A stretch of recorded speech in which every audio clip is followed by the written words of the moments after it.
তিনটে স্টকের কথা বলবো, সেই প্রত্যেকটা স্টক কিন্তু যথেষ্ট প্রমিসিং স্টক। প্রত্যেকটার বিজনেস দারুণ সুন্দর রয়েছে। যেরকম একটা রয়েছে যেটা ইলেকট্রনিক ম্যানুফ্যাকচারিং সার্ভিসেস এর উপর কাজ করে, অ্যারোস্পেস ডিফেন্স এর উপর কাজকর্ম করছে। ফ্যান্টাস্টিক রয়েছে, টোটাল বিজনেস প্রসপেক্ট, ম্যানেজমেন্ট ভালো রয়েছে, ফান্ডামেন্টাল যথেষ্ট সুন্দর রয়েছে।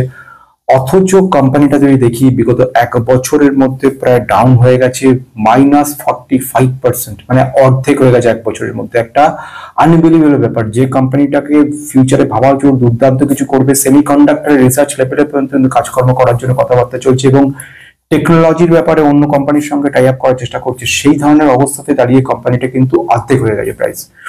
সেকেন্ড আরেকটা কোম্পানির কথা বলবো, সেই কোম্পানিটা হচ্ছে ওয়াটার ট্রিটমেন্টের উপর কাজ করে একটা সেরা কোম্পানি, ভ্যালুয়েশনে দুর্দান্ত, মানে একটা ফ্যান্টাস্টিক জায়গা রয়েছে, অর্থাৎ বিজনেস রয়েছে, future potential capability excellent.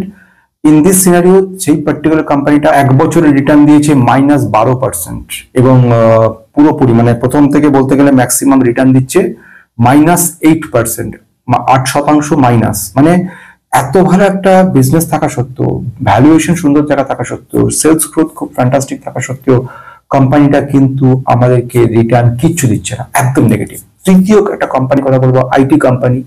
IT কোম্পানিগুলো এখন মোটামুটি একটা কারেক্টেড জায়গা রয়েছে, তার মধ্যে এই কোম্পানিটা কিন্তু প্রচুর ডাউন হচ্ছে। এই কোম্পানিটা মাল্টিলিভার কোম্পানি, বিজনেস যে প্রসেস যেটা রয়েছে, যে প্রসেসের মাধ্যমে কোম্পানিটা এগোচ্ছে, যেমন বিজনেস ইন্টেলিজেন্ট টুলস এর উপর কাজকর্ম করা বা এর যে ফাইন্যান্সিয়াল টেকনোলজি ফিনটেক তার উপরে কাজকর্ম করা, কোম্পানিটা মাল্টিভেগার রিটার্ন দেওয়া রয়েছে, ভ্যালুয়েশন সুন্দর জায়গা রয়েছে। অথচ কোম্পানির রিটার্ন আমরা দেখতে পাচ্ছি কিছু নেই, মানে এক বছরের নেগেটিভ রিটার্ন -8% দেখতে পাচ্ছি এবং টপ থেকে আজ পর্যন্ত -28% ডাউন হয়ে গেছে। সো কেন এই সিচুয়েশন, আজকে সবকিছু বলে লাগে। This video is only for educational purpose, no buy or sell recommendation. Before investing in any stock, consult with your advisor or yourself. Past return cannot guarantee future return, so investment in equity market is really very risky. তো আসা যাক important পয়েন্টের দিকে। সেটা হচ্ছে কি, প্রথম যে স্টকটার কথা বলবো, কোম্পানিটা কি নাম, সায়ান ডিএলএম। সায়ান ডিএলএম কিন্তু অনেকগুলো কাজকে একসঙ্গে করে চলেছে, যার মধ্যে সবচেয়ে গুরুত্বপূর্ণ হচ্ছে যে ইলেকট্রনিক ম্যানুফ্যাকচারিং সার্ভিসেস এর উপর কাজকর্ম করা, ইলেকট্রনিক সিস্টেম ডিজাইন করা, OEM সিস্টেম যেগুলো হয় সেই সিস্টেমগুলোর manufacturing, distribution, designing, defence sector এর উপর কাজ করে, টেস্টিং লেভেলে কাজকর্ম করা। তাছাড়া কি করছে, অ্যারোস্পেসের উপরেও কিন্তু কোম্পানিটা কাজ করে। এতগুলো যেখানে বিজনেস প্রসপেক্ট রয়েছে, সেখানে কোম্পানিটা কোনো রিটার্ন দিচ্ছে না। মানে ইনফ্যাক্ট আমি যদি দেখি ওর কম্পারিজনে বাকি পির কোম্পানিগুলো অনেক এগিয়ে গেছে, অথচ কোম্পানিটা এক বছরে প্রায় 45% অর্ধেক হয়েছে দামটা। এটা কিন্তু একটা প্রশ্নচিহ্ন সামনে তৈরি করে, তাহলে কোম্পানিটি খুবই খারাপ অবস্থা। যদি ছোট করে একটা অ্যানালিসিস করে দেখি, এই মুহূর্তে দেখবো কোম্পানি বিজনেস দিক দেখতে গেলে এক্সিলেন্ট, কিন্তু যেটা ইম্পর্টেন্ট পয়েন্ট আছে সেটা হচ্ছে ফান্ডেড রেজাল্টটা কিন্তু ভালো হয়নি। মানে আমি যদি গত বছরের তুলনায় এইবারে যে রেজাল্টটা বেরোলো, রেজাল্টটা ইয়ার অন ইয়ার বেসিসে কিন্তু ঠিকঠাক, সামান্য কিছুটা বেড়েছে, কিন্তু কোয়ার্টার অন কোয়ার্টার যদি দেখি গত কোয়ার্টারের থেকে, তাহলে কিন্তু অনেকটা ডাউন, মানে 50% ডাউন হয়ে গেছে এই কোয়ার্টারে। বোঝা গেছে। নেট প্রফিটও দেখা গেছে অনেকটা, নেট প্রফিটও কিন্তু দেখছে বলে ব্যাপার সেখানে হচ্ছে নেট প্রফিট গত বছরের থেকে কম আর গত কোয়ার্টারের থেকে অনেক কম, মানে গত কোয়ার্টারের থেকে 1/3 থেকেও কম হয়ে গেছে।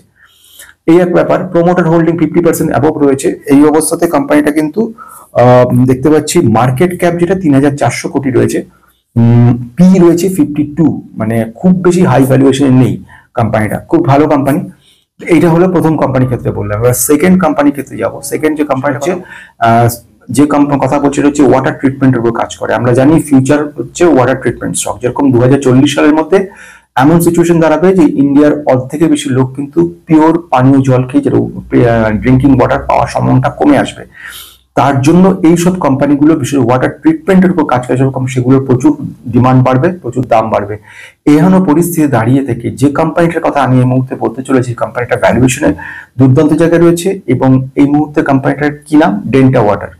এই যে ডেন্টা ওয়াটার যে কোম্পানিটার কথা আমি বলতে চলেছি, ডেন্টা ওয়াটার কিন্তু ওয়াটার ট্রিটমেন্টের মধ্যে একটা one of the best company. ভ্যালুয়েশনে যদি দেখা যাক, ভ্যালুয়েশন রয়েছে 15.6, যেখানে ইন্ডাস্ট্রিজ রয়েছে 28.4।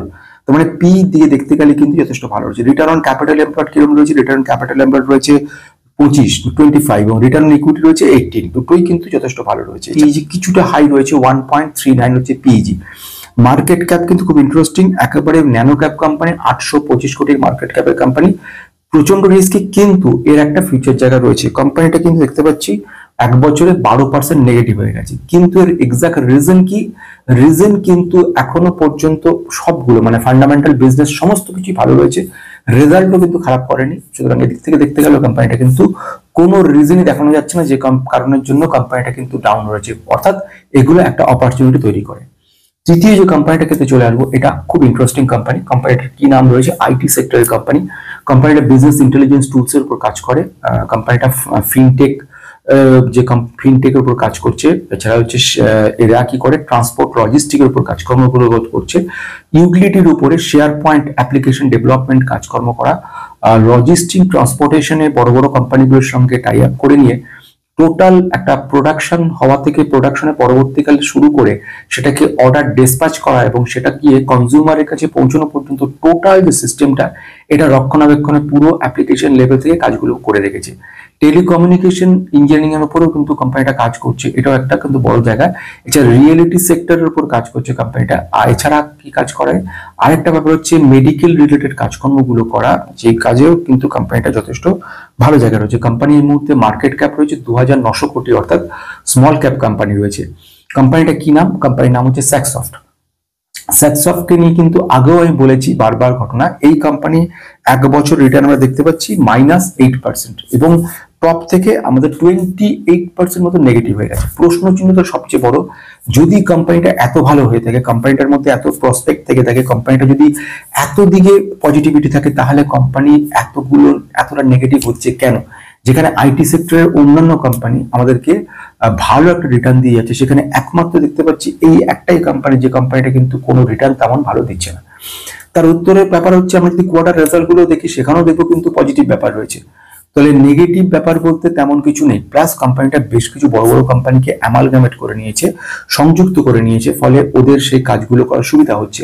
আর্টিফিশিয়ালি বা মেশিন লেভেল ল্যাঙ্গুয়েজের উপর কাজকর্মগুলো করা, সেখানেও কিন্তু কোম্পানিটা বেশ বড় জায়গা নিয়ে আছে।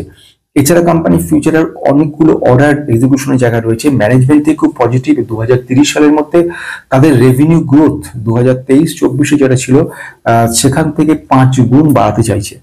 তো এইরকম একটা পজিটিভিটি থাকা কোম্পানির ক্ষেত্রে আমরা দেখতে পাচ্ছি কোম্পানিটা কিন্তু অনেকটা ডাউন হয়ে গেছে। তার মানে এটা আমাদের কাছে একটা বড় মাপের অপরচুনিটি তৈরি করছে, যে কোম্পানির যেখানে ফান্ডামেন্টাল ভালো, ম্যানেজমেন্ট ভালো, যেখানে ফিউচার প্রসপেক্ট রয়েছে, যেখানে ইউটিলিটির উপর কাজকর্ম করা, পাবলিক সেক্টরের কাজকর্ম করা, বড় বড় ক্লায়েন্ট রয়ে গেছে, ফিন টেকনোলজির উপরে যেখানে যে কাজকর্ম হচ্ছে, ফিনটেক বলছি আমরা, সেই লেভেলে বেশ কিছু কাজ চলে এসছে, সেগুলো কন্টিনিউ চলছে। তো এবং যে ম্যাক্সিমাম ডিপেন্ডেন্ট রয়েছে ইউএস এর উপরে, ফলে সেখানে যত অ্যাজিটেশন হবে, যত ইনফ্লেশন প্রবলেম, রিসেশন হবে, তার একটা নেগেটিভ ইম্প্যাক্ট কিন্তু এই কোম্পানির ঘাড়ে পড়বে। তো এইরকম একটা ব্যাপার দেখা যাচ্ছে। কোম্পানিটা ভেরি স্মল, সেজন্য রিস্কও প্রচন্ড রয়েছে। সুতরাং আমার মতে এই মুহূর্তে কোম্পানিটার ক্ষেত্রে একটা বড় পজিটিভিটি আমাদেরকে চ্যালেঞ্জ করছে, যে এখনো একটা সুযোগ তৈরি করছে। তবে এই মুহূর্তে যেটা বলার, no buy or sell recommendation, this video only for education purpose. জানা কথা, এই প্রত্যেকটা কোম্পানি যথেষ্ট ভালো রয়েছে, সেই কোম্পানিগুলো আমাদেরকে ভবিষ্যতে হয়তো ভালো জায়গায় নিয়ে আসতে পারে।